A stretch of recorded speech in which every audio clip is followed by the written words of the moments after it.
Ulianza ndio, lakini Kiswahili basi wiki kesho karatasi ya kwanza na ya pili, na vile vile karatasi ya tatu tutakuwa tukiangazia weekend kesho mtazamaji, kwa sababu karatasi hiyo itakuwa ikiangaziwa wiki mbili kutoka sasa. Kwa hivyo mtazamaji, mwanafunzi, karibu ili uweze kufahamu karatasi ya kwanza ina nini, na vile vile mwalimu atakuwa na kuelekeza jinsi ya kuweza kukabiliana na maswali ya karatasi ya kwanza, na vile vile jinsi ya kuweza kuvuna ama kupata matokeo bora kwenye karatasi ya kwanza. Ikiwa una swali, laini zetu, nambari zetu zipo pale mtazamaji, unaweza ukaliuliza swali, na wakati mwingi mimi ukueleza kitu kwamba hao walimu wa dawati la lugha wanapokuwa hapa, haswa wakati kama huu, uwe makini zaidi, kwa sababu baadhi ya maswali watakaoangazia hapa utainiwa katika mtihani wa kitaifa. Si mara moja, si mara mbili tumesha kumbana na maswali kama hayo. Nakumbuka mwaka jana wengine walitaka kummaliza hapa mwalimu Witkins, kwamba mwalimu ulikuwa na karatasi, mbona huko tuambia mapema jamani.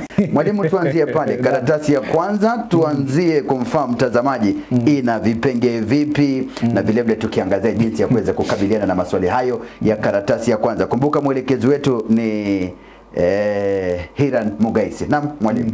Shukrani. Maandalizi ya KCSE mwaka huu, mwaka 2025, Alhamisi tutakuwa tunashughulikia karatasi ya pili na karatasi ya kwanza tarehe 6.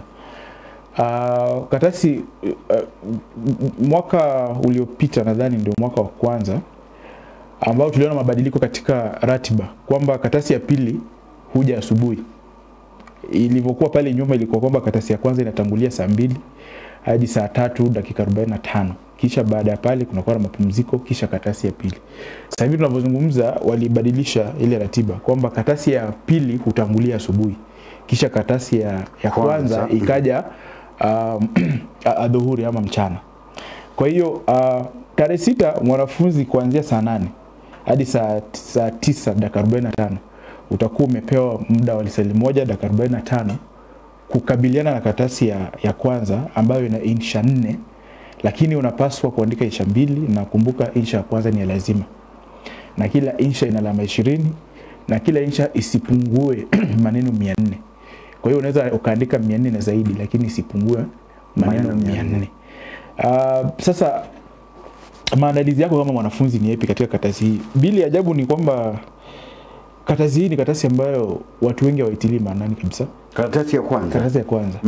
Nina uhakika hata wanafunzi ambao wanajiandaa sasa hivi utapata wanajikita katika karatasi ya 3 na karatasi ya pili. Hawasomi karatasi ya kwanza, ile insha. Hawafanyi mazoezi katika karatasi hii ya kwanza. Lakini nakuhakikishia kwamba tumefanya utafiti, na mtu yote ambaye yupo nyumbani anaweza kadhibitisha hili tukiwa pamoja, kwamba ukipata alama 64 juu ya 80, 64 out of 8, hii itakuwa ni alama ukigeuza katika asilimia, itakuwa ni asilimia 80 ambayo ni alama ya A. 64. Ni naam, 64 juu ya ngapi? 80, 64 out of 8. Kwa hiyo mwanafunzi ambaye anapata 64 juu ya 80 katika karatasi ya pili ambayo ni alama ya A, kisha huyo mwanafunzi bado apate, tuseme hata tumpe bado hata 70 katika karatasi ya 3 ambayo itakuwa ni kama 88, 70 juu ya 80 ambayo itakuwa ni 70 out of 80, atakuwa na kitu kama 88%. Alafu akuja akapata insha 20 juu ya 40, na kuhakikishia apate alama ya A. Kwamba insha apata 20 juu ya 40, karatasi ya pili yupo sawa, karatasi ya 3 amegonga takriban kila kitu, lakini bado A inamponyoka. Atakuwa na alama ya A ondoa, A-. Kwa hiyo mwanafunzi ambaye ananisikiza kwa sasa ajue kwamba iwapo anataka kuwa na uhakika wa kupata grade ya A au hata A ondoa bila matatizo yote, basi lazima atilie manani karatasi ya kwanza. Na karatasi ya kwanza si karatasi ambayo utasoma tu. Karatasi hii nataka mwanafunzi ambaye anafanya mazoezi, kwa sababu kuandika insha tunasema ni skill katika Kiingereza, na ile skill utaipata tu iwapo utakuwa unaandika insha kila wakati. Kwa hivyo muda ambao umesalia, mwanafunzi katika kujiandaa andike hata insha moja, atafute zile kanuni na kaida za kuandika insha. Kwa hiyo karatasi ya kwanza tumesema kuna insha 4. Hapo wale awali walikuwa wanatumia swali la kwanza, pili, tatu na 4. Sasa hivi tunapozungumza wanatumia swali la kwanza, kisha swali la pili, a, ba na cha. Kwa hivyo kuna maswali mawili tu. Lakini swali la pili kundadhi kuna maswali mangapi? Matatu. Lakini unafaa kuchagua swali moja. Swali la kwanza ni lazima na huwa ni swali la kiuamilifu. Insha ambayo inataini sura na mtindo fulani rasmi. Kisha insha ya pili, a, ba na cha, ni insha ambazo swali la pili a ni swali ambalo nataka mwanafunzi zingatie aidha insha ya kujadili au insha ya maswala ibuka au hata wakati mwingine insha ya kiuamilifu. Kuna muda unatahiri insha ya kiuamilifu mara mbili. Tumeona swali hili likiwa linajitokeza katika mtihani wa kitaifa mwaka 2022 ambapo walitahini maswali mawili ya kiuamilifu, swali la kwanza na swali la pili. Swali la kwanza la naam. Kisha swali la pili bado si lazima, lakini kulikuwa ni insha ya kiuamilifu. Kwa hiyo kuna uwezekano pia kutahiniwa insha za kiuamilifu mbili. Kisha kuna insha ya methali, kisha kuna insha ya mdokezo. Katika insha ya mdokezo ambayo ni insha 4, aidha utapewa maneno ya kuanza insha au upewe maneno ya kumalizia insha yako. Sasa tutarudi katika uteuzi wa maswali hayo matatu baadaye. Naam. Tujikite katika swali la kwanza ambalo ni swali lazima, ambalo ni insha ya kiuamilifu. Lakini kabla ya pale, je, ni vitu vipi ambavyo ni vya kimsingi ambavyo mwanafunzi anapaswa kujua ama kujiandaa kwazo katika karatasi hii ya kwanza? Naam. Jambo la kwanza bili ni kwamba iwapo mwanafunzi hata zingatia muda, basi karatasi ataifeli hapo na hapo. Kwa sababu umepewa lisali moja dakika 45 kuandika insha 2. Wanafunzi wengi hujikita katika insha moja, hasa insha ya kwanza, kwa takriban zaidi ya saa moja. Na tumeona hata katika shule za kitaifa ili swala likifanyika. Kwa hiyo wanafunzi ambao hawajakuwa na uzoefu wa kuandika insha watapata tatizo katika kushughulikia karatasi hii, hasa kwa kuzingatia kigezo cha wakati. Sisi tunawaambia wanafunzi kwamba kigezo cha kwanza ambacho unatahiniwa katika insha ni wakati. Na wajua kwamba wakati au ule muda ambao umepewa wa kufanya karatasi hii, niseme kwamba wakati huu na sheria ambazo zipo katika mtihani, ukiongeza hata dakika 2 tu katika karatasi yoyote, utakuwa umesaidiwa sana. Dakika 2 tu. Kwa sababu ikiwa karatasi inafaa kukamilika saa 9 dakika 45, muda huu ukifika, kengele itakiriza na wanafunzi wote wanapaswa kusimama. Japo umemaliza insha au hujamaliza insha, hiyo hawatataka kujua. Kwa hivyo jambo la kwanza ni muda. Na muda inamaanisha kwamba kasi yako ya kuandika insha iwe sawa. Na sinarudia tena kwamba karatasi hii ya kwanza, kigezo cha kwanza ambacho kitamfeli mwanafunzi ni matumizi ya muda ambao amepewa katika karatasi hii. Tumesema muda ni lisali moja dakika 45, insha za kuandika ni insha 2. Lazima ujipange vizuri, uhakikishe kwamba kila insha umeipa muda unaostahili, na hivyo basi itakusaidia wewe kumaliza ama kukamilisha insha. Na wanafunzi wengi nimesema huwa hawakamilishi insha kwa sababu ya kigezo hicho cha muda. Kwa hivyo mwanafunzi lazima uende ujitathmini, kwa sababu kigezo cha muda kitakutoa kama haupo makini. Jambo la pili ni urefu wa insha. Unajua tumezungumzia ile swala la urefu na wanafunzi huwa wanalichukulia kama ni mzaha. Insha tumesema ni alama 20. Vigezo vya insha katika urefu ni vigezo vingapi? 4. Kuna insha ambayo ni robo, ile tunasema quarter. Kuna insha ambayo ni robo, ukiangalia ukipiga hesabu yako vizuri kama wewe ni mwanahesabati kama mimi. Alama 20. Robo ya 20. Bila Omar anacheka bana. Robo ya 20 ni ngapi? Robo ya 20 ni alama ngapi? Alama 5.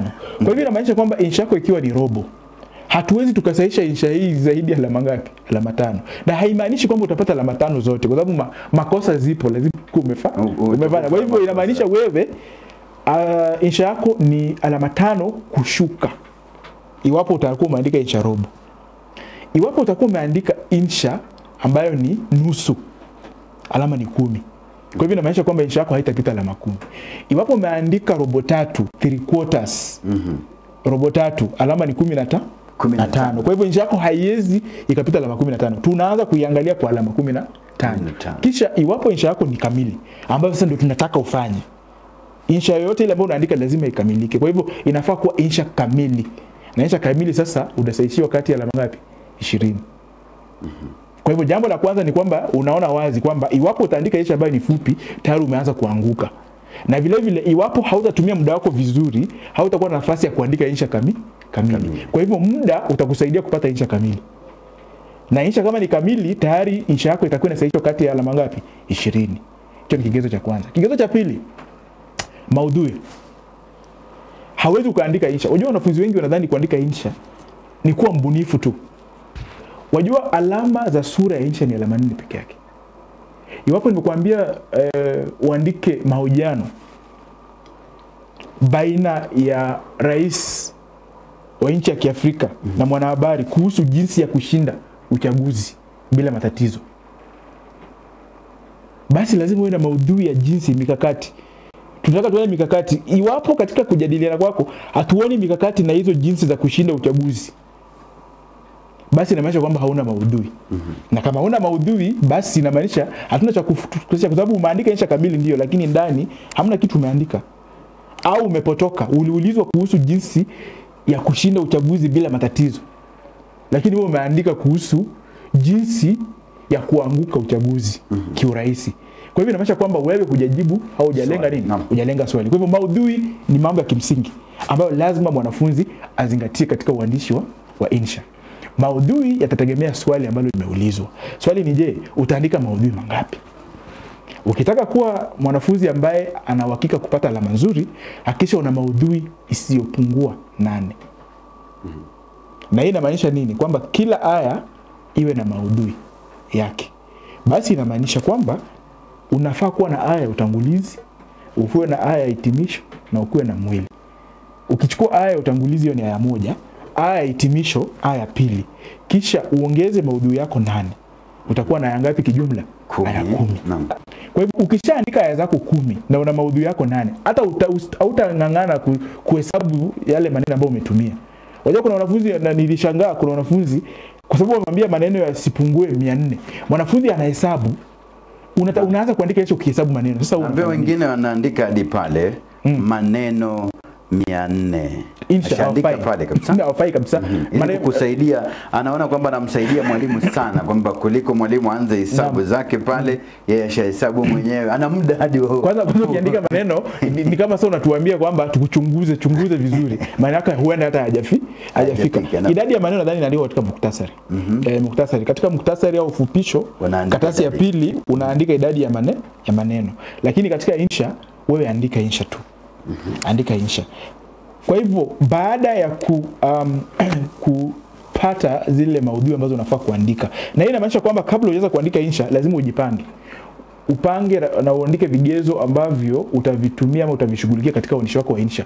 Ujue kwamba aya ya kwanza utashughulikia kitu fulani, aya ya pili kitu fulani, tatu. Lakini mimi nimekuambia kwamba aya ya kwanza zungumzia utangulizi, aya ya mwisho zungumzia hitimisho. Alafu mwili sasa aya 8. Na kila aya iwe na maudhui. Kwa hivyo maudhui 8 katika aya ngapi? 8. Alafu insha yako itakuwa imekamilika, utakuwa na ule urefu. Kigezo kingine sasa ni matumizi ya lugha. Je, lugha ambayo unatumia kuandika insha ni lugha aina gani? Je, upatanisho wako wa kisarufi unakaa vipi?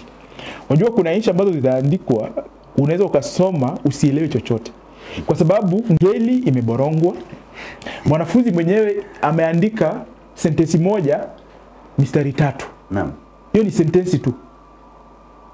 Kwa hivyo hakikisha kwamba unaandika sentensi ambazo zina uamilifu katika Kiswahili. Kwamba sentensi yako hiyo ni sentensi ambayo ni fupi, imekamilika kimawazo, na sentensi ile imezingatia vigezo vya nini? Vya kisintaksia. Kwamba sentensi ile ikamilike na ifuate sheria za sarufi. Usifanye makosa ya sarufi. Jambo jingine ni kwamba tumia lugha komavu. Ukweli ni kwamba insha ni kubuni na unakuwa mbunifu. Hauwezi kuandika insha ambayo ni chapwa na udhani kwamba utapata ubora katika alama ambazo utapewa. Kwa hivyo lugha ambayo unatumia, tumia mbinu za uandishi. Tumia methali, tumia tashbihi, tumia mbinu kama vile taswira, tumia mbinu kama vile nidaa, tumia maswali balagha na kadhalika. Kisha tumia misamiati iliyokoma. Na baadhi ya misamiati tu ni kwa mfano, hatutaki vitu vingi sana. Ni kwamba ukiwa unataka kuzungumzia kwa mfano binadamu, badala kusema binadamu ama watu, unaweza tumia dinasi au mja kwa mfano. Badala ya kutumia maneno ya kikawaida kama damu, tumia kama ngeu kwa mfano. Mwisho wa siku tunaangalia uwezo wako wa kuwa mbunifu na kutumia lugha ya Kiswahili kiufasaha, kiufundi katika kuandika na kupitisha wazo ambalo unafanya nini? Unashughulikia. Jambo jingine sasa ni makosa ya hijai. Na makosa ya hijai ni chungu nzima. Kuna makosa ya hijai, na tutazungumzia makosa ya hijai na mtindo kwa pamoja. Makosa ya hijai ni makosa aina gani? Kuna baadhi ya watu ambao kwa mfano utapata wana andika herufi zile ambazo ni za Kiswahili alfabeti kwa njia ambayo haistahili. Kwamba kuna sheria na kanuni za kuandika alfabeti za Kiswahili ama alfabeti zote zile tu ambazo zipo katika lugha zote. Wakati unaandika a ambayo ni kubwa kwa mfano, je, inamaanisha kwamba uandike ukubwa wa kuwa muonekano au unaandika njia fulani katika herufi ile? Iwapo unaandika ma kwa mfano, unapaswa kuandika ma ambayo imezidi nafasi katika karatasi ile au makubwa ina njia fulani mahususi ya kuiandika. Hapo ndio tunazungumzia sasa makosa ya hijai. Kosa la kufuta linakuja katika mtindo. Alafu sasa tunakuja katika swala ambalo ni la kimsingi sana. Muonekano wa insha. Bila nikuulize swali. Utajuaje kwamba mtu ana utu? Katika maisha ya kawaida utajuaje huyu mtu ni mzuri? Kwa mfano katika ama tuende katika mfano ambao ni mzuri kuchumbiana. Kabla mwanadada yeyote ampendeze mwanaume yeyote, huwezi ukaniambia kwamba ulipita ukapiga darubini ukaona moyo wake ndani unakaa vipi. Kitu cha kwanza ambacho kinakuvutia ni muonekano. Ndiposa uende pale ndani sasa uanze kujua huyu mtu azimio lake ni lipi, matarajio yake ni yapi katika maisha, taaluma yake ni ipi, anasimamia nini hasa kifalsafa katika maisha. Hivyo vitu vingine vyote vitakuja baada ya wewe kuwa na mvutio kwa mtu mwingine. Kwa hivyo ndio maana tunaambia wanafunzi, wenyewe wanafunzi wanakuuliza kitu cha maana ni kuandika insha na ile content ambayo nimeandika au wewe unataka kuona naandika vipi. Mimi nakuambia hivi kwamba jambo la kwanza lazima univutie, na kunivutia inamaanisha kwamba unaandika vizuri. Kwa hivyo mwandiko au muonekano ni kitu cha kimsingi. Pale mbele tutakuwa tunaangalia mfano wa insha ambayo imeandikwa kwa njia nadhifu. Nadhani kuna mfano fulani ambao upo mahali ambao tutakuwa tunajikita tumuonyeshe mwanafunzi kwamba tukizungumzia insha ambayo imekamilika kimawazo, tukizungumzia insha ambayo imefuata mtindo ambao unaratibiwa, ni insha ambayo inakaa hivi. Naam. Kuna swali ambalo mtazamaji mmoja hapa anaitwa Janet alikuwa ameliuliza mapema kwamba ulizungumzia kuhusu muda na kwamba mwanafunzi amepewa muda wa saa 1 dakika 45. Kwa hivyo aliuliza ili kumfahamu mwanafunzi atumie muda wa dakika ngapi kuandika insha ya kwanza, muda upi kuandika insha ya pili, ili asije kwamba amemaliza insha ya kwanza ama anakaribia bado pengine muda huo hajautamatisha. Naam. Dakika 15 za kwanza. Fanya maamuzi kuhusu swali la pili lako. Kwa sababu swali la kwanza tayari ushapewa. Pale hakuna kutoroka. Ni lazima. Kwa hivyo fanya maamuzi kuhusu swali ambalo utafanya la pili. Kisha baada ya pale ambapo ukiniuliza mimi nitakwambia fanya swali la pili A. Ukiniuliza kimtazamo wangu mimi fanya swali la pili A. Sitakuambia kwa sababu gani. Lakini kama wewe ni mtu wa kusikiza unisikize. Kimtazamo wangu fanya swali la pili Mwalimu unalijua swali hili tayari, umeliona tayari, umekagua tayari. Kimtazamo wangu swali la pili ni swali la kujadili. Jadili. Kwa mfano unaweza ambiwa ajali nyingi barabarani husababishwa na wananchi kutofuata sheria ama kuzingatia sheria za barabara. Jadili. Kwa hivyo insha hii huwa inataka masuala ambayo tunasema katika Kiingereza ni reality. Kwa hivyo ukipata zile hoja za kuhusu jinsi ambavyo ajali za barabarani zinasababishwa na binadamu, ukiandika ile insha utakuwa upo sawa. Lakini insha hii huwa ni tatizo moja tu, kwamba insha hii kianza na neno jadili. Kwa mfano jadili vyanzo vya ajali za barabarani. Je, barabarani pale ni nini hasa husababisha nini? Ajali. Swali hilo limekufunga kwa vyanzo vya ajali ya barabarani. Usiongeze chochote. Tafuta tu vile vyanzo vya ajali ya barabara. Kwa mfano, vyanzo vya ajali ya barabara ni nini? Na uepuke maudhui ya kijumla. Unajua ukisema kutofuata sheria ama kutozingatia sheria za barabara, tayari wewe umesema wewe ni mtu wa kufeli. Kwa sababu sasa ukishasema sheria za barabara kama chanzo, haya vyanzo vingine utatoa wapi? Kwa sababu wamekuuliza nataka hoja ngapi? 8. Kuhusu nini? Vyanzo vya ajali za barabarani. Causes of road accident. Wewe unaniambia kutozingatia sheria kwamba not following regulations. So ya regulation ukizungumzia hilo ni kama umemaliza kila kitu. Kwa hivyo tukio lolote litakalofanyika la ajali umekosa kufuata sheria. Ndio maana tunasema epuka maudhui ya kijumla. Hivi vigezo ambavyo vinafaa kuzingatiwa ambavyo watu hawazingatii ni zipi? Moja, kuzungumza kwa simu wakati unaendesha gari. Pili, kuendesha gari kwa mwendo wa kasi. Tatu, kutozingatia zile alama za wapi? Barabarani. Nyingine ni kutofunga mikanda ama mishipi ile katika gari wakati unafanya nini? Unasafiri. Nyingine za kuwa matumizi ya mihadarati. Hata kwa magari ya kawaida kuwabeba watu kupita kiasi. Zile sheria ni zipi? Tuambie hizo sheria ni zipi. Wacha kusema tu kutozingatia sheria za barabara. Lakini sasa hiyo ni ukiulizwa vyanzo, jadili vyanzo. Neno jadili ni discuss. Lakini neno jadili likija mwisho, swali linabadilika. Inakuwa sasa ni kwamba uchukue mtazamo tofauti. Kwamba utuambie kwamba ndio kuna uwezekano kwamba kitu ambacho tunasema ni ukweli, lakini tena mambo mengine pia yanasababisha. Kwa hivyo unakuwa na pande mbili. Na mwanafunzi yote ambaye hazungumzii pande mbili katika insha kama hiyo, huwa insha yake inasahihishwa juu ya ngapi? 10. Hata kama ni kamili. Iwapo umeandika insha ambayo ni kamilifu maneno 400, lakini umezungumzia pande moja, insha yako haitapita alama 10. Kwa sababu umezungumzia upande moja. Kumbuka insha imesema ajali nyingi barabarani husababishwa na waja au watu kutozingatia sheria za barabara. Jadili. Ndio utasema kwamba katika utangulizi utazungumza kwamba ajali nyingi barabarani husababishwa na wananchi kutozingatia sheria za barabara kama vile kutumia mihadarati wakati wa kuendesha gari kwa mwendo wa kasi kupita kiasi na kadhalika. Kisha utuambie kwamba vile kando na kutozingatia sheria za barabara, kuna vyanzo vingine ambavyo husababisha ajali za barabarani. Kwamba si kila ajali inasababishwa na nini? Na watu kutozingatia sheria za barabara. Nikiona hilo, insha yako imekamilika. Kwa sababu wamesema jadili, lakini mwisho chukua msimamo. Kwamba tuambie mwisho wa siku ndio kuna sheria, kuna vitu vingine ambavyo vinasababisha, lakini wewe ukiangalia ni vipi ambavyo vinasababisha kwa kiwango kikubwa. Ukweli ni kwamba watu hawazingatii sheria za barabara. Kwa hivyo utasema kwamba, na mara nyingi angalia hoja zako nyingi zipo wapi. Iwapo hoja zako nyingi zipo katika wananchi kutozingatia sheria za barabara, basi msimamo wako uwe katika ule upande wa wananchi kutozingatia sheria za barabara. Kumbuka vitu vingine kama vile barabara mbovu pia husababisha ajali. Barabara mbovu hiyo si masuala ya wananchi. Hapo ni serikali. Kuchukuliwa kwa hongo kwa magari ambayo yanastahili kuwa barabarani na idhinishwa na kuna mamlaka katika kila insha. Kuna vitu ambavyo lazima ujue.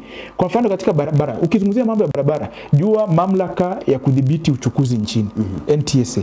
Na vitu kama hivyo, misamiati kama hizo ndio zitakusaidia.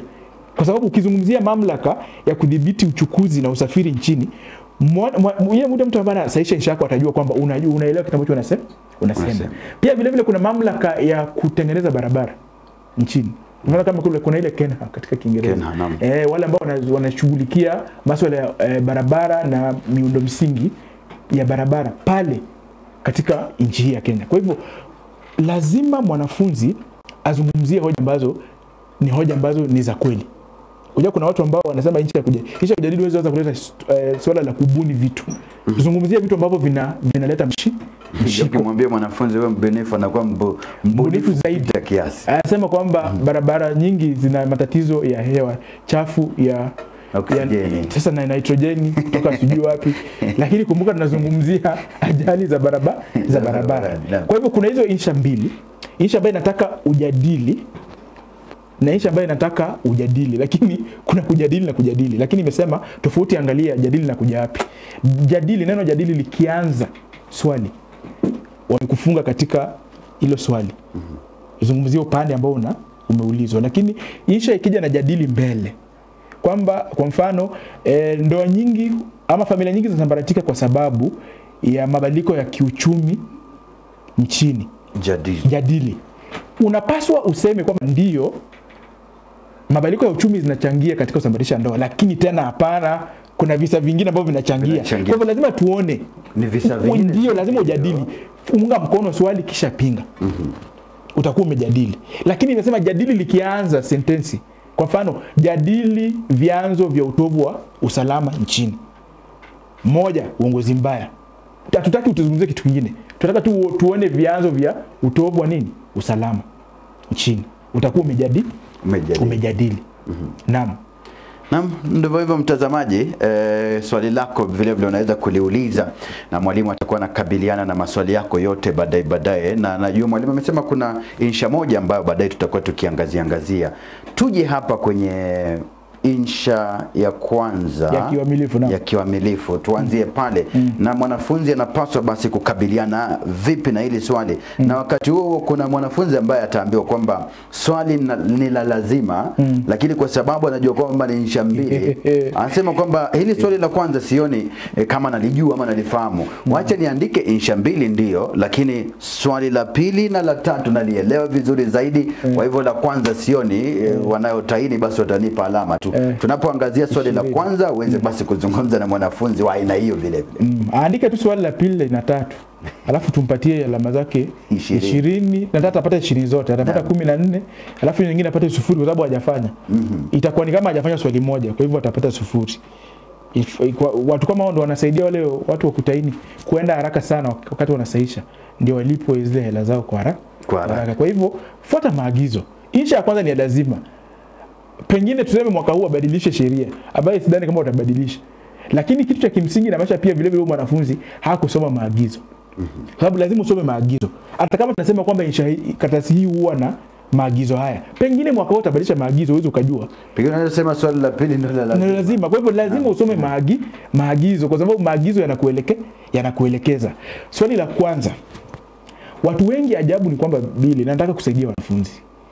Wanafunzi wengi huwa wanajikita katika sura ya insha. Wanadhani sura ya insha ina alama. Sura ya insha ina alama 4 tu. Alama 4 peke yake. Na alama za insha ni 20. Kwa hivyo iwapo insha inauliza kuhusu barua kwa mhariri na ukapata sura ya barua, alama ni 4 tu. Lakini jiulize ndani ya barua umeandika nini? Kwa sababu alama zote zipo ndani ya barua. Kwa hiyo usingangane, wanafunzi wengi wanangangana kushika tu sura za insha. Lakini hawana mtazamo wa jinsi ya kuandika insha na kubuni. Pengine mwalimu kwa sababu umeeleza kwamba asipoangazia sura anapata 0. La. Kwamba mwanafunzi pengine ameandika inapaswa andike barua, sura ameandika pengine kiadithi. Ajabu ni wacha nikwambie, anajua kwamba hapa nisipoangazia sura napata 0. Bili, wacha nikwambie kitu hapa. Naam. Iwapo nimekuambia andika barua kwa mhariri, ukielezea vyanzo vya utovu wa usalama kijijini mwako. Naam. Andikia mhariri wako wa gazeti fulani barua. Kwa hivyo sura ni ya nini? Ya barua kwa mhariri. Naam. Na kuambia kwamba barua kwa mhariri hiyo sura ni alama 4. Hizi alama 16 zipo katika kitu ambacho umeulizwa kufanya. Umeulizwa kufanya nini? Uandike kuhusu nini? Vyanzo vya utovu wa usalama. Mwanafunzi ambaye huenda asipate sura ya barua kwa mhariri. Lakini mwanafunzi huyu aandike vyanzo vya utovu wa usalama na apate urefu wa insha. Huyu mwanafunzi huenda akapata alama 4. Huenda akapata alama 10 kati ya 12 na 14. Na alama nyingi kabisa kwa insha ukipata nyingi sana, huenda ni 16. Katika ubunifu na kuandika insha, mara nyingi wanafunzi ambao ni wazuri sana upata alama 16, 15. Kwa hivyo unapata mwanafunzi atakuwa amepata alama 4 ya sura, lakini alipata nini? Swali amelijibu. Ndio maana naambia mwanafunzi wacha kungangana. Ndio unafaa ujue sura ya insha, lakini usingangane kutafuta sura ya insha wakati wewe mwenyewe hujui kubuni na kuandika insha. Tunga insha na ujenge zile hoja zako au maudhui katika aya tofauti tofauti, insha yako ikamilike. Je, utajiandaa vipi katika swali la kwanza ambalo ni lazima, ambayo ni insha kiuamilifu? Na iwapo nitakudanganya, unitafute, mimi nitakulipa.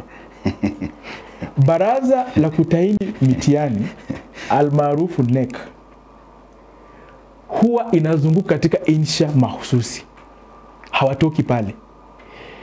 Na nilijaribu kutafuta ama kutathmini kwa sababu gani baraza la kutaini mitihani huzunguka katika zile insha, nikagundua kwamba wanaleta zile insha ambazo wanajua wananchi ama binadamu wanatumia hizo insha.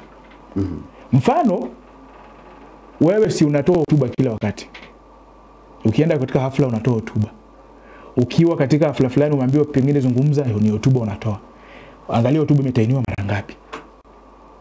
Barua za mwaliko, barua za sijui kazini, barua kuomba sijui dini, barua sijui kufanya nini. Angalia barua imetainiwa mara ngapi. Ripoti. Ukiwa katika sehemu yako ya kazi utaambiwa andika ripoti. Kuhusu wewe ni jopo kazi. Hata kwenye serikali unaona rais anateua jopo kazi, anaambiwa chunguze swala fulani au angalie kitu cha elimu, na wanaandika ripoti. Kumbukumbu, mikutano hata ya bodaboda, mama mboga, wanaandika minutes. Kumbukumbu. Shirika ama mashirika tofauti tofauti wanaandika nini? Kumbukumbu. Mikutano tofauti tofauti, hata shuleni tukifungua shule, tukifunga, kumbukumbu zinaandikwa. Angalia kumbukumbu imetainiwa mara ngapi. Mahojiano. Watu wanahojiwa hata na vyombo vya habari kila sehemu. Kuna mahojiano, kuna majadiliano au dialojia. Nitakuwa nazungumzia tofauti kati ya mahojiano na dialojia pale mbele. Angalia dialojia, mahojiano imetainiwa mara ngapi. Wasifu, tawasifu. Ukija shuleni kwetu leo hii nikikualika shuleni uzungumze na wanafunzi, hamna jinsi ambavyo utaamka kuanza kuzungumza. Lazima nitakuzungumzia. Mimi ndio mwenyeji wako, nitasema kwamba leo tumetembelewa na Billy Palinyang. Billy Palinyang ni mzaliwa wa sehemu fulani. Billy Palinyang amekuwa katika maisha yake nchini Kenya, amesomea shule fulani, akaenda chuo kikuu sehemu fulani, akasomea taaluma fulani, akiwa chuo kikuu alifanya kitu fulani. Sasa hivi tunapozungumza anafanya kazi katika shirika la West Media kama mwanahabari. Tumkaribishe azungumze nanyi. Nimefanya nini? Nimetoa wasifu wako. Kweli.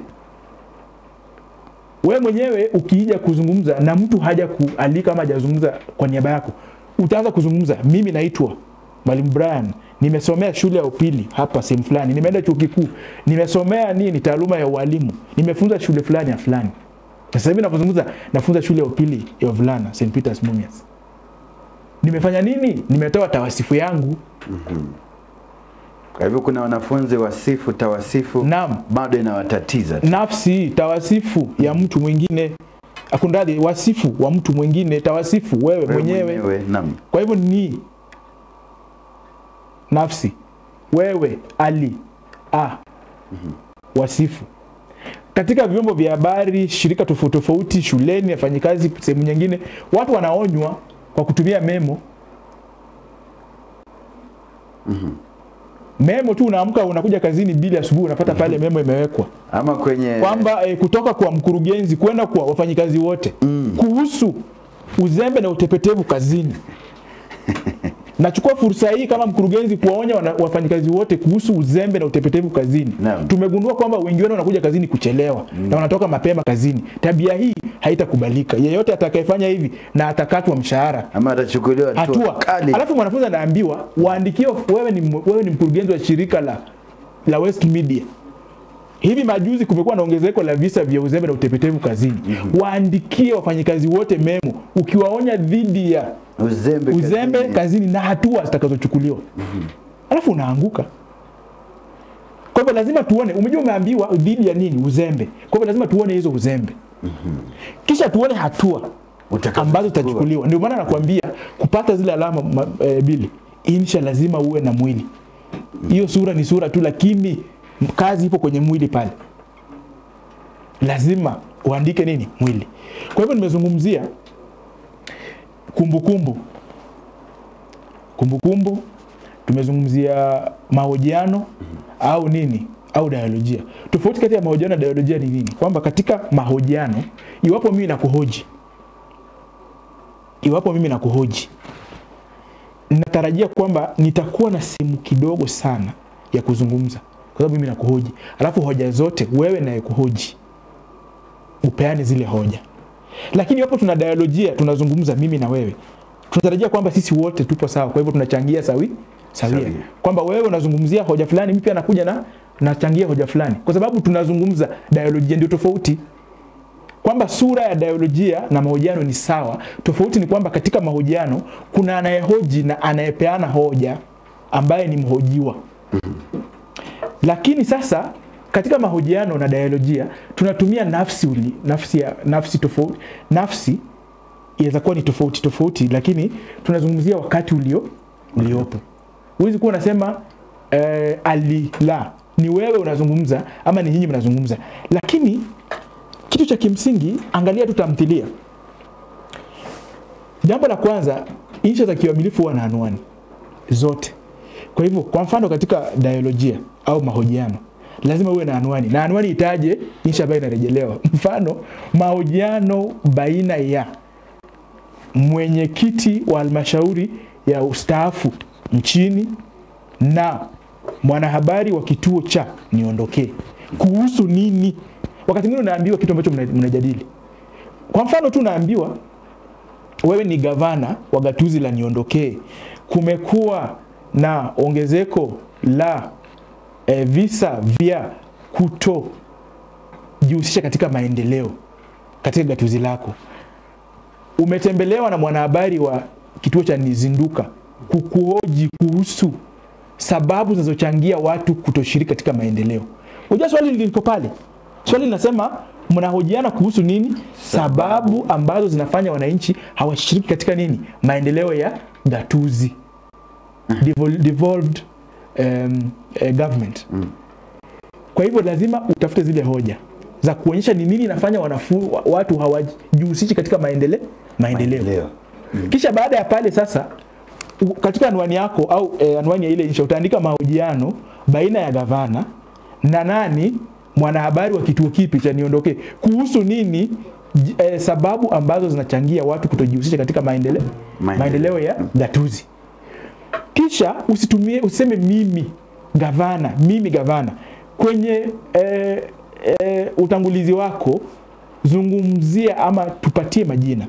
Kwa mbunifu, sema kwamba kwa mfano ni saa 3 asubuhi katika afisi ya gavana Bwana Mambo. Kwa hivyo ushasema gavana anaitwa nani? Bwana Mambo. Mwanahabari Bili anaingia kutoka katika kituo cha nini? Niondokee. Gavana akiashiria kwa mkono aingie. Kisha utaanza pale sasa, kitaka nione nani? Nione Mambo Bili. Mambo Bili. Tayari hapo sura umepata. Lakini ukianza kusema mimi gavana, sijui yeye, ati yeye, sasa yeye ni nani? Lazima uwe mbunifu, na yale maneno ambayo yanaweka kwenye mabano ya kukuelekeza kwamba kuwa mbunifu, peana majina kwa hao husika. Hata katika dialojia mnaweza kuwa watatu, mnafanya dialojia kuhusu jinsi ya kupata matokeo bora shuleni. Tafuta majina ya kubuni, wapatie hao husika watatu. Lakini haya majina tuambie pale juu kwamba mhusika fulani ni mtu fulani, kisha anza kutumia wale husika katika kuandika nini? Insha. Ukifanya vile utakuwa upo sawa. Naam. Ndio hivyo basi mtazamaji, ndio baadhi ya maswali vile yanaingia hapa. Sema kwanza kabisa mwalimu, asante kutufaa sana. Manake umetusaidia pakubwa kuweza kukabiliana na maswali. Alikuwa anazungumzia kuhusu lugha. Mwalimu amezungumzia zaidi kuhusu lugha na anasema kwamba pengine alikuwa anaangazia sheria za karatasi ya 3 na ya insha. Hapa anasema kwamba mwalimu atuweke sawa, kwa sababu kuna baadhi ya wanafunzi wanaodai kwamba kuna karatasi ambayo haizingatiki kamilifu lugha, pengine sheria za lugha, na wanasema pengine katika insha huwa hivyo. Sijui kama swala hili ni karatasi ya 3 ama vipi. Mimi nina swali kwa huyo mtu ambaye anauliza hilo swali. Mbona ana haja sana kujua kuvunja sheria? Tunafunza kuhusu Kiswahili. Mbona uwe na ule ueledi wa kutaka kuvunja, kwamba unataka sana kujua karatasi ipi ambayo haitaki sheria ndio uvunje? Kwa sababu gani? Naam. Mwisho wa siku tunazungumzia lugha ya Kiswahili. Mbona wewe unataka sana kujua karatasi ipi ambayo haitaki sheria za sarufi ndio uende uvunje? Karatasi ambayo inataka haitaki sheria. Wanasema tu kwamba huwa hawaangalii sana. Lakini kwa inakera. Lugha ni ya Kiswahili, kata zote ni za lugha ya Kiswahili. Mbona uvunje? Hilo swali siwezi likalijibu. Watu kama wanafaa washikwe Mbona uvunje sheria? Mbona nataka karatasi? Tunazungumzia Kiswahili. Mbona unataka kuvunja? Anataka ajue sheria ambazo hazingatiwi sana ndio aende avunje. Kwa sababu gani? Naam, mwalimu, tuendelee tukitamatisha. Naona muda wetu vile unatamatika, pengine kama una lamna la kuweza kuangazia ili mwanafunzi anapojiandaa kwa karatasi ya kwanza la kuzingatia. Umezungumzia zaidi swali la kwanza umesema ni la lazima, ulazima kumaanisha kwamba mwanafunzi kivyo vyote vile swali hili lazima ukabiliane nalo. Wewe ujue usijue, kabiliana nalo. Sababu ni swali la kwanza. Labda niseme tu kwamba katika insha zote ambazo nimezungumzia za swali la lazima, insha ambayo ina utata tu ni insha moja.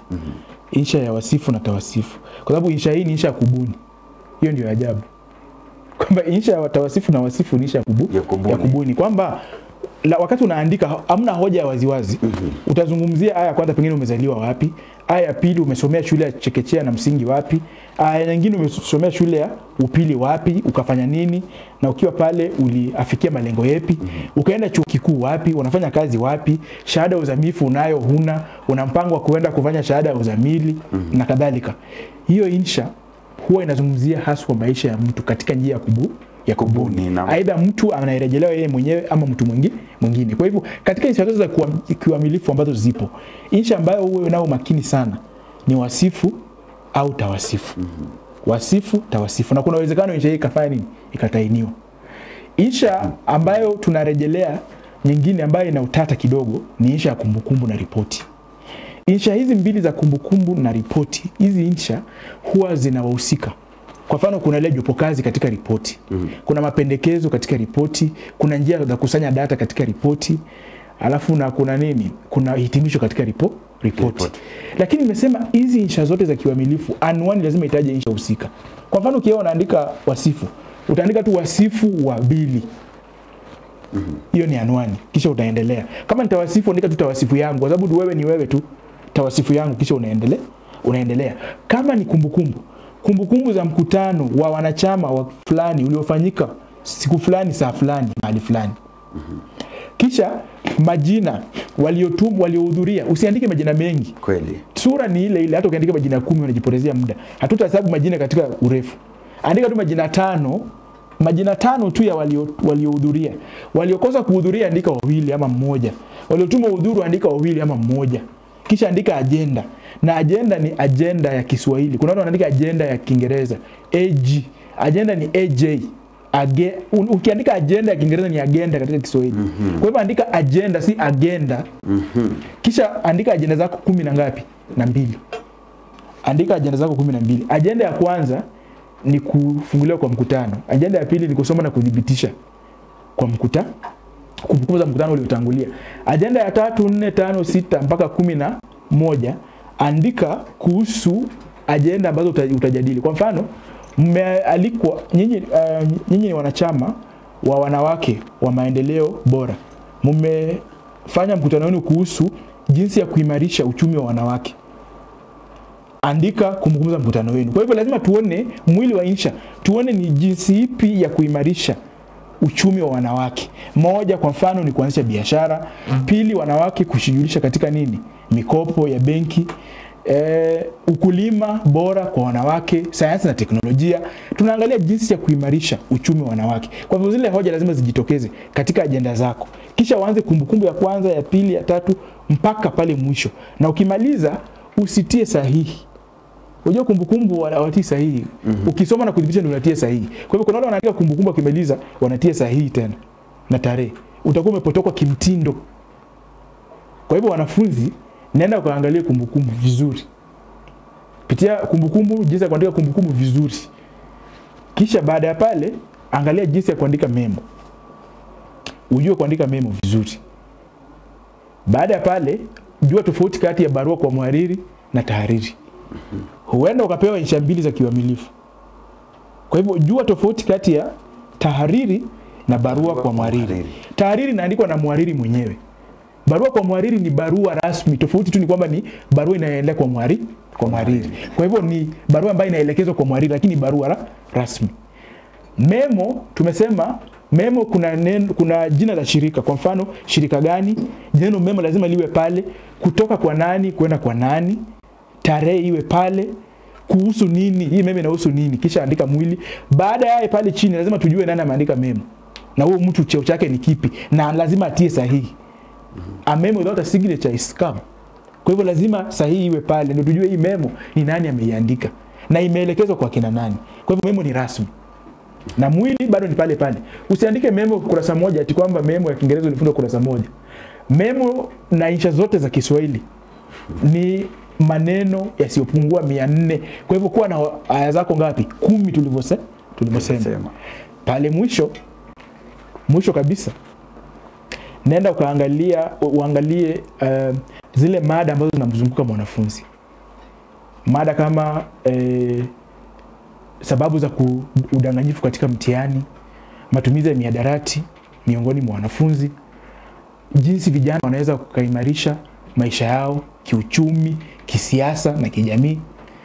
Zungumzia kuhusu nafasi ya vijana katika kuimarisha sekta ya elimu, sekta ya uchumi, sekta ya kisiasa. Zunguka pale kwa vijana na wanafunzi. Zile mada ambazo zinahusisha vijana na wanafunzi. Alafu tutakutana hapa. Sawa. Naam. Tutakutana hapa weekend kesho.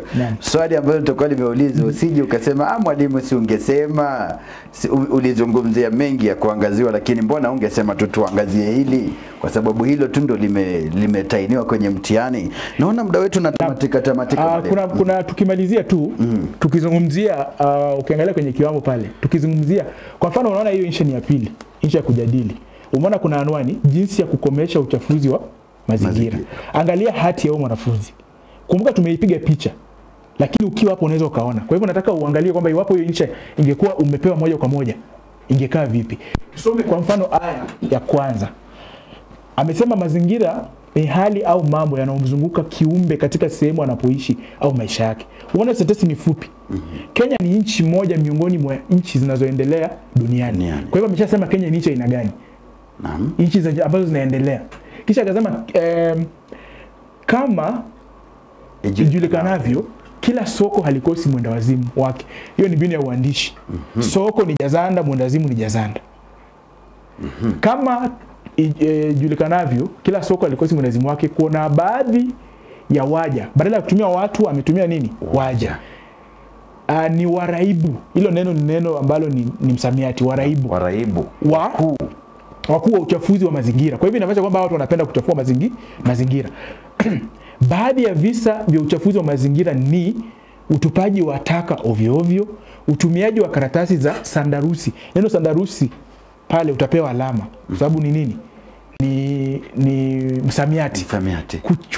Kuachiliwa kwa gesi ambayo haijatibiwa angani. Kwa hivyo inamaanisha kwamba tunaacha gesi ambayo ina nini? Matatizo pale angani na kadhalika. Unaona hiyo sasa, huo ni mfano wa aya ambayo ni ya kufanya nini? Ya utangulizi.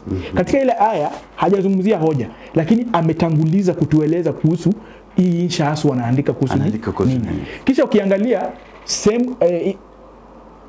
ukiangalia aya pili, kwa kweli chelewa utapata mwana si wako. Methali. Asilimia kubwa ya waja wamekuwa na tabia ya kutupa taka ovyo ovyo bila kujali madhara yake. Kwa hivyo ashaangalia uchafuzi wa kwanza. Kutupa taka ovyo ovyo. Na hajasema tu kutupa taka ovyo ovyo, ati kwanza kutupa taka ovyo ovyo, alafu anaanza kueleza. La, unafaa kubuni kwa njia ya mfululizo. Ndio maana unaona hiyo hoja inakuja lakini si moja kwa moja. Inakuja katika njia ya mfululizo. Kwamba unaandika ubunifu fulani. Utupaji wa taka una madhara si haba. Wananchi wengi hawaoni manufaa ya kuhifadhi mazingira yetu kwa njia ya usafi. Serikali inapaswa kadri ya uwezo wao kuhakikisha kila eneo la biashara kumewekwa sehemu maalum ya kutupa nini? Taka. Ashatueleza njia ya kusuluhisha. Na maana nikwambia kwamba mwili wa insha itaonyesha iwapo unaandika insha ambayo imekamilika na umelenga swali au hujalenga swali. Tuangalie aya ambayo inafuata. Wale kwa Wahama, labda mwelekeze Wahama, umoja ni nguvu, utengano ni udhaifu. Tayari ni mbinu ya uandishi. methali.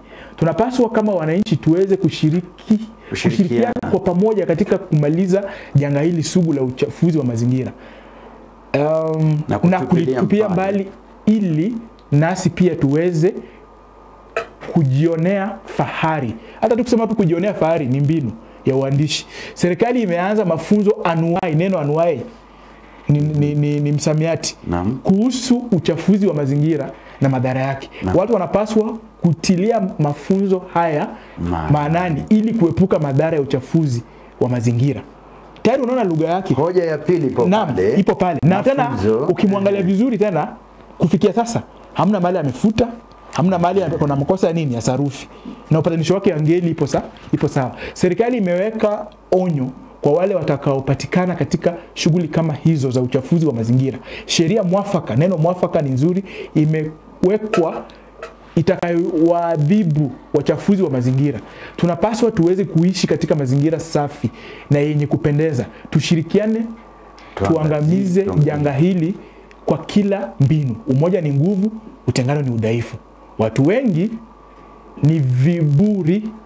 Labda apandishe juu ili tuendelee na hiyo mwelekezo wetu, pandisha ndo tupate nafasi. Na pale watu wengi ni viburi. Ni viburi kama kondoo. Tashbihi yeyote kunradhi atakaye kiuka sheria ambazo zimepitishwa na serikali atahitajika kutoa faini ghali mno ili tabia hii mbii ikomeshwe. Hoja nyingine, serikali inapaswa kuajiri wafanyikazi watakao, kumbuka anwani ilikuwa ni namna ya kufanya nini? Kukomesha uchafuzi. Serikali inapaswa kuajiri wafanyikazi watakao jihusisha katika usafishaji wa maeneo yanayohusiana na nini? Umati wa watu kama vile sokoni. Kwa hivyo inamaanisha kwamba kwa sababu watu ni wengi, kuna uwezekano kwamba uchafu upo mwingi. Kwa hivyo watu waajiriwe wa kusafisha. Utafiti umefanywa na kusemekana kuwa asilimia kubwa ya uchafuzi wa mazingira ni sehemu iliyosheheni umati wa watu. Unaona mwanafunzi anazungumzia vitu ambavyo ni vya kimsingi kabisa. Kwamba watu wakiwa wengi uchafuzi utakuwepo. Kwa hivyo mwanafunzi anajua kitu ambacho anazungumzia. Amesema kwamba tunapaswa nasi pia kama wananchi wazalendo kuimarisha usafi wa mazingira yetu. Tunapaswa kuwajibika na kuwa mstari wa mbele katika kuimarisha usafi wa mazingira tunamoishi. Tusitegemee serikali katika kila juhudi hadi zile ambazo ni mboga. Ukisoma hii shabiri nakwambia huyu ni wa 15 kupanda. Naam. Ahali hupatikana kwa ghali. Angalia hiyo lugha iliyotumika pale. Ahali hupatikana kwa ghali. Kila jambo zuri zaidi ya mengine halipatikani kwa njia rahisi tu, ila kwa kupiganiwa kwa kila hali. Serikali inajaribu kwa kila jitihada ya kupiga marufuku utumiaji wa karatasi za sandarusi kwa sababu zinachafua nini? Pakubwa uchafuzi. Sandarusi wale ambao wajui ni hizi za plastiki. Hizi nylon papers. Hali katika hali hii ni afya. Jambo bora katika maisha ni afya impayo mtu uwezo wa kuendelea kutekeleza kunradhi shughuli zake. Sandarusi hizi zinapoingia kwenye udongo zinasababisha vitu zinasababisha rutuba kunradhi kwenda chini. Kwa hivyo unaona tayari ashasema hizi sandarusi zina athari gani na kwamba lazima watu waepuke kwa sababu tunafanya nini? Tunaepuka uchafuzi. Kisha tuende kwa hiyo nyingine. Anasema hapo kwamba serikali imebuni karatasi maalum za kubebea bidhaa kando na karatasi za sandarusi. Waona anazungumzia vitu ambavyo ni vya kweli. Kisha abadi kamba hukata jiwe. Kwa hivyo hiyo tarehe inatuambia kwamba kuna kitu nataka kusisitiza pale. Jambo japo kuwa ni gumu hatimaye huwezekana endapo litatiliwa nini? Juhudi na kufuatiliwa. Kwa hivyo anasema kwamba uchafuzi si rahisi kukomesha, lakini tukiendelea kuweka juhudi tunaweza komesha uchafuzi. Serikali inapaswa kubuni taasisi zinazochangia kukomesha kwa uchafuzi wa mazingira. Wananchi pia wanapaswa kuyatilia maanani mafunzo yanayotolewa na taasisi hizo. Tunapaswa kutekeleza kunradhi jukumu hili la kusafisha mazingira yetu. Tusiwe wazembe hadi kupita kiasi kusubiri serikali kufanya kila kitu. Waama abakiae jikoni ndiye azimae moto. Na tayari unaona maneno yake yanaonekana. Na ukiangalia aya zake pia, hizo aya zinatoshana. Naam. Ukiangalia ni mistari ngapi katika kila aya, utaona kwamba kila aya takriban na mstari ngapi? 1 2 3 4 5 6 7 8. Kwa hivyo aya yako pia lazima ijengwe kwa njia ambayo inakamilika. Naam. Lazima aya yako ijenge kwa njia ambayo yakamilika. Labda tuangalie aya za mwisho pale. Kumekuwa kwa vyuo vya umma mjini na sokoni kuwekwa kundadi, kumewekwa kundadi kwa vyuo vya umma mjini na sokoni imesaidia pakubwa wakati wa haja. Baadhi ya waja huenda haja pahali popote bila kujali mazingira ya watu wengine. Hii imechangia kuwepo kwa mawele. Mawele ni msamiati wa magonjwa mbalimbali. Serikali inapaswa kuwajibikia suala hili kwa ufasaha mkubwa. Kwa kufanya hivi, serikali itakuwa imechangia pakubwa katika kumaliza donda hili sugu la uchafuzi wa mazingira. Serikali inapaswa kuweka sheria na adhabu kali kwa yeyote atakaye patikana akienda haja kiolelaolela pahali ambapo hapastahili. Tumeona hata watu wakienda haja ndogo sehemu tofauti barabarani. Naam. Kwa hivyo hivi vitu ni vitu ambavyo kimsingi ukisoma haya unaona mwanafunzi anahoja nyingine. Na ndio maana watu wanaambia wanafunzi si hata lazima tusome insha yote. Tukisoma tu tunaona. Utasoma tu aya kwanza utaona shazungumzia pale viwanda. Tayari ashasema viwanda. Hoja viwanda pengine mwelekezi apandishe juu. Viwanda vinatupa taka kwenye mito na hata pia kwenye ziwa. Kwa hivyo tunaangalia swala la viziwa kuchafuliwa. Kwa kufanya hivi inachangia pakubwa kwa kufa kwa wanyama. Kwa hivyo anasema kwamba viwanda kutupa taka inachangia kunini? Wanyama kufa. Kando na kutupa taka pia wanaachilia gesi ambazo zinachafua mazingira. Kwa hivyo pia viwanda vinaachilia gesi pale angani. Gesi hizo huwa na madhara mengi kwa mazingira. Kando na mazingira pia husababisha kubadilika kwa hali ya anga. Kwa hivyo unaona huyu mwanafunzi anazungumzia ukweli.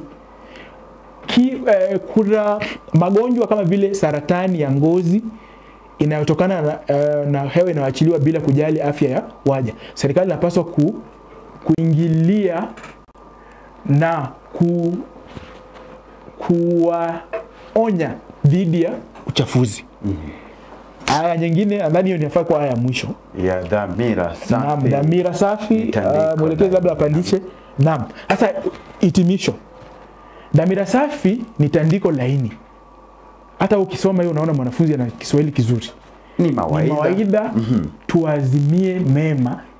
Hata alivyosema tuazimie mema ili tufanikiwe bila ugumu wala changamoto. Baadhi ya waja wamekuwa waraibu wa uchafuzi wa mazingira kwa kujua. Kwa hivyo inamaanisha kwamba wanafanya kitu ambacho wanajua. Hali hii imekuwa ikididimiza afya na usafi wa watu. Ajizi ni nyumba ya njaa. Sheria kali iliyowekwa na serikali haitawasaza wanaoendelea na hulka hii bovu. Umoja ni nguvu, utengano ni udhaifu. Tunapaswa tuweze kushirikiana katika kumaliza janga hili sugu la uchafuzi wa mazingira. Mwanafunzi anapewa, sijaona makosa ya hijai. Sijaona makosa ya sarufi. Aya zimekamilika, nimesoma pale aya ni ngapi? 10. Ana utangulizi, ana hitimisho. Hoja zote amezingatia. Ukiandika mfano wa insha kama hiyo mwanafunzi utakuwa upo sawa. Hiyo ni insha ya pili. Insha ya kujadili.